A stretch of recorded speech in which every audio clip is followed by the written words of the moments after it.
Yes, I have had melanoma twice, and I share with anyone who will listen that Bob Marley died from skin cancer. So with our mostly year-round sunshine, we all need sunscreen, and I know that the good ones can be more expensive, but they are better for your skin and the sea. Coral reefs are known as the rainforests of the sea, supporting a quarter of all marine species. They are nurseries for fish, they are safe havens for all kinds of wildlife, and they are a superpower in our fight against climate change. They also serve as natural barriers which help prevent coastal erosion, but they're dying at an alarming rate. There are some estimates that 90% of the corals will disappear in the next 10 years. It would be the beginning of the end for all biodiversity and all life in the ocean. The nonprofit Wild Coast is working to protect our coast here and in Mexico.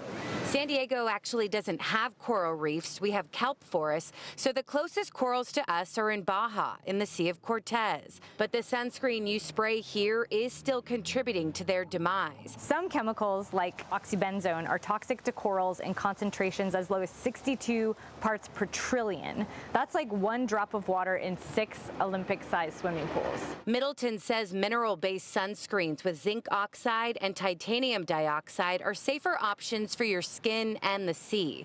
Chemicals causing the most harm that are still widely used are oxybenzone and octinoxate. Reef Safe is not necessarily an approved label, so what you really need to do in your sunscreens is check the active ingredients. Look out for non-nano on the label. Because our marine ecosystems are vital to our biodiversity and economy, the California legislature is currently working on a bill that aims to improve consumer clarity on sunscreen products. If it passes, something labeled reef safe would actually be so. If you think like one person not changing their behavior doesn't matter, it really does. It matters to the coral, it matters to Nemo, it matters to the sea turtles.